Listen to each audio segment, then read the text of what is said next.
What is going on, everybody? It's Bronze, and we're back for a Smackdown Live review. This, of course, will be another mini review because of my circumstances I have right now, but we did have Smackdown Live last night from Detroit, Michigan in the Little Caesars Arena, where we had Charlotte Flair and Becky Lynch had a nice little confrontation over satellite instead of, the Charlotte and Becky Lynch thing, which they advertised so much on Monday Night Raw the night before.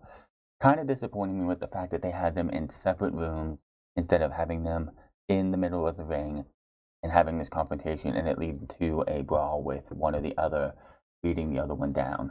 They decided to go with this instead, which I guess is different than usual, but whatever. Another big topic and majority of the show was Miz Maurice, Daniel Bryan, and Bella and what they were going to be doing. It started off the show with Daniel Bryan Brie in the ring with Renee Young. They showed what happened last week, and then of course they wanted to call out Grease and the Miz, who apparently were not in the arena at the time, which they would show later on that they weren't at the time. But then Zelina Vega and Andrade Cien Almas came out to have another match a rematch from last week, which would have been Daniel Bryan versus Andrade Cien Almas. And Zelina Vega was in like her wrestling gear. She wasn't in her managerial gear, so I'm surprised they didn't turn this into a tag team match or something. They called then before they came out, they did call Miz and Maurice cowards because they were in the middle of the ring when the arena was empty. The arena was empty. They literally showed Miz and Maurice calling out Daniel Bryan and the Miz when the arena was completely empty. I don't know why they did that. It was just something stupid that they did. Daniel Bryan versus Almas did had Daniel Bryan win the match with his yes lock, and then of course after the match, Vega gets attacked by Brie after what happened last week, just paying her back, and then Miz and Maurice show up on the Titantron, saying they're on a date night. They're gonna go to this fancy French restaurant for in Detroit, which they shut down because they didn't want to have anything to do to dine with near anybody in Detroit, and that would not be the last we see from tonight. Becky vs. Charlotte's exclusive interview was they were in two different locations. Paige set this up so we wouldn't have any shenanigans, which I call bollocks. If you're gonna have these two, even have a confrontation, this should have been in the middle of the ring. Charlotte, same old shtick, saying that, what did you expect me to do? Did you expect me to lie down for you? Did you expect me to let you beat me? I would expect the same thing for you, from you to me. So I don't know why you're blaming me. Just couldn't get the job done. When you were my friend, you were never second best, but in the ring you are, and at Hell in a Cell I will beat you, and again, and this time you will have no excuse. Becky, of course, saying pretty much the same. It was just pretty much the same back and forth, nothing new between the two.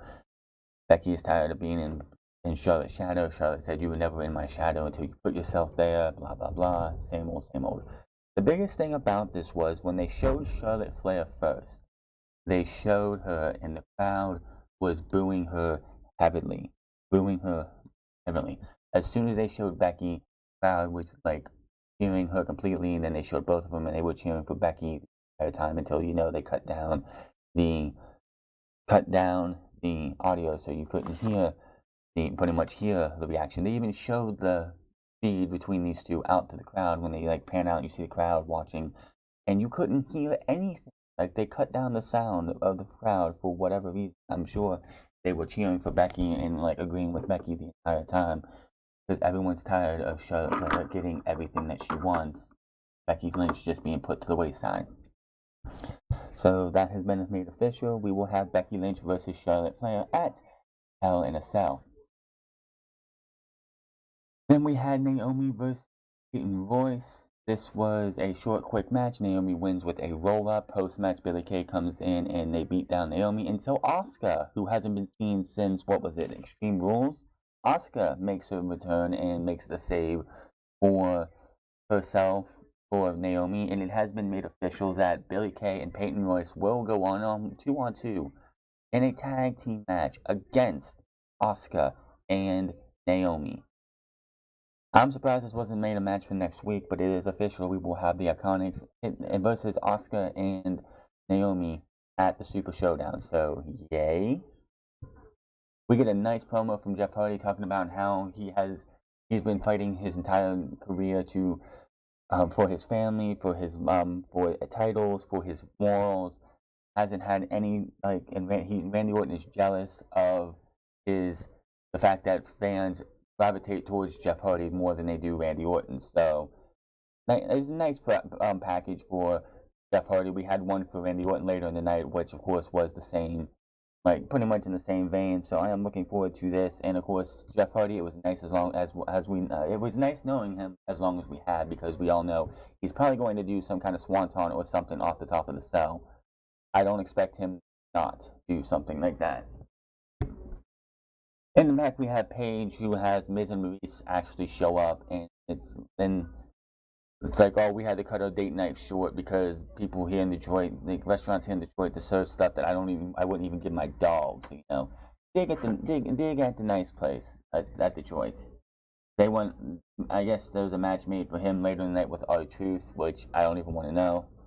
Then we had Samoa Joe come out, and Samoa Joe cuts a promo saying his actions have forced AJ Styles to care and him to come home. I kept my promise to you, and enjoy him while you can. He's talking to the little daughter, I think her name's Anna or Annie or something like that.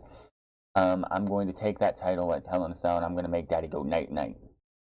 AJ Styles gets on, shows up on the Titantron, and he says, "You threaten another man, that's fine, that's cool, I get it, that's fine. But when you threaten a man's family, this all stops now."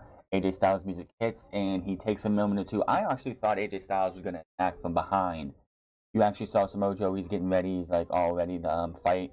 I thought, oh well, AJ Styles didn't come out at his normal cue, so he's going to attack from behind. But no, it's just the net delaying, and out comes AJ Styles. He comes out, and Joe tees off first, but AJ Styles fights back. Joe tosses AJ over the steel steps on the outside. He grabs a chair, phenomenal forearm off the steel steps to Joe. AJ then goes to attack Samoa Joe, who's laying against the ring post, and Joe moves out of the way, so the ring post gets hit. The referees then come down to stop AJ Styles. AJ gets in the ring, and then there's a springboard splash onto Joe and a referee. Then Paige comes out and stops AJ, says, "You made a promise to your wife, now stop it, stop it, stop it." And then AJ Styles tries to run around everybody, but more refs stop him. And AJ Styles, how this match has not been had a stipulation added to it yet is beyond me. It's beyond me that this match has not had a stipulation to it. How can you have AJ Styles and Samoa Joe get this personal and just have a normal one-on-one match? It just makes absolutely no sense. This match should be inside Hell in a Cell. How much these two have tried to brutalize each other, how Joe has made this personal. How is this not a Hell in a Cell match is beyond me. But they decided to go with Jeff Hardy versus Randy Orton, probably as a favor to Jeff Hardy, who's never been inside Hell in a Cell and wants to be inside Hell in a Cell before he calls it a career. Triple threat match was for the tag team tournament. The one that faces the bar next. We had Rusev Day versus Sanity. Rusev Day, and I kind of figured this was going to happen. Rusev Day wins the match by hitting a Machka kick on Eric Young for the 1-2-3. So next week we will have the Bar versus Rusev Day. That is where I didn't think Rusev Day would screw up this week. I figured it would be next week. Next week will be the time that you see Rusev Day going, and something happens and Aiden English screws up, and then Rusev turns on Aiden English. This week just made no sense. It's next week is where everything will go wrong for Rusev Day. Miz versus R-Truth. We did have Carmella out here with R-Truth. They are playing up the Mixed Match Challenge, which will be starting up on September 18th. Yay. So in about, 2 weeks? Yeah, about 2 weeks. Yesterday we'll have Mixed Match Challenge with Carmella and R-Truth, one of those tag teams. So she was out there with him. Miz and R-Truth actually having a pretty good match. Miz goes for the Skull Crushing Finale, but Daniel Bryan's music hits. Daniel Bryan and Brie Bella come out, and R-Truth rolls up the Miz for the 1-2-3. R-Truth beat the Miz in 2018. Let that sink in for you. Bryan hits the ring and gets Miz into the S-Lock after a couple punches in the face, while Brie chases down Marie, tosses her into the ring, but Zelina Vega almost make their presence known, and they beat down both Daniel Bryan and Brie Bella until they toss them both back in the ring. Vega and almost get put in the yes locks. And that's pretty much how SmackDown Live goes off the air until the Miz does try to charge down. He's like, oh, he's not paying attention, but yeah. So that's how SmackDown ended with Vega and Almas pretty much getting fools made out of themselves. And that is a SmackDown Live mini review. I like to do audio and stuff, but right now I don't have the ability to do all that stuff. So yeah, it's a nice little 10-minute video of what happened on SmackDown Live. Make sure to hit that subscribe button, comment down below, like this video, find me on twitter.com/thefrauds, find me on twitch.tv/thefrauds08, and I will see you guys tomorrow for NXT, a normal review because I don't do audio on NXT anyway. I am looking forward to NXT tomorrow, so I will see you guys then.